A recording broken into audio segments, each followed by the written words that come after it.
কিটা দিয়ে গেল? এক লোক এসে দিয়ে গেল। ও তুমি যাও, আমি তো পড়তে পারি না, আমি আজকে পড়াবো। কি লিখেছে কিটা? ভাইস্তে দাঁড়াও একটু। কি চাচা কি হয়েছে গো? ভাইস্তে আমার ছেলে মনে হয় চিঠিটা বিদেশ থেকে পাঠিয়েছে, আমি তো পড়তে পারিনি, একটু পড়ে শোনাও দিনি। শালা জীবনে পড়াশোনা করিনি, কি যে করলাম, চোখ থাকতি অন্ধ।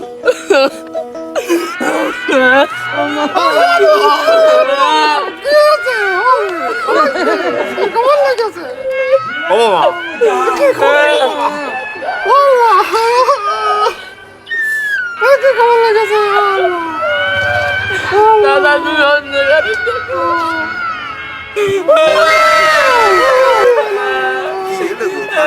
ও বাবা, টাকা দিন আমার ছেলে মনে হয় বিদেশ থেকে পাঠিয়েছে, ও কাইন্দে ঝাড়াবার হয়ে যাচ্ছে, খারাপ খবর মনে হয়। আমার ছেলে আর নেই, তুমি পড়ে শোনাও। হ্যালো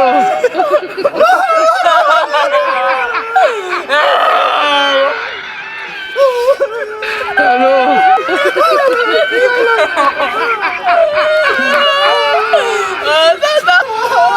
হ্যালো দাদা তুমি এত খারাপ সংবাদ পাওয়া যাচ্ছে।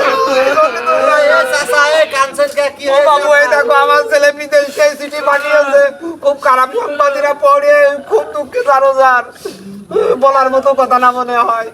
তাই আমি আমার ছেলে কি হয়নি। আচ্ছা, চিঠি কি এরা ভালো মতো পড়েছে তো? এরা পড়েই তো কাঁদছে, আমি তো শুনিনি। এরা খারাপ সংবাদ না হলে তো কাঁদতো না। তুমি একটু পড়ে শোনাও। আমি পড়ে শোনাবো? হ্যাঁ, শোনাও। তোমরা আগে শুবো, তারপর একটু পড়ে শোনাচ্ছি আমি। বাবা তুমি একটু ভালো করে পড়ে কদিন বাবা। চাচা, তোমার ছেলে তো খুশির সংবাদ পাঠিয়েছে। তোমার ছেলে সামনের মাসে বাড়ি আসছে, আসার জন্য তার কাছে অনেক টাকা পয়সা ছিল, সে টাকাগুলো পাঠাই দিয়েছে। সেই সব মিলে এখানে একটা চিঠি পাঠাইছে যে আব্বা তুমি ব্যাংকে যে টাকা মাকাগুলো তুলে নিয়ে আসো, আমি সামনের মাসে বাড়ি আসছি।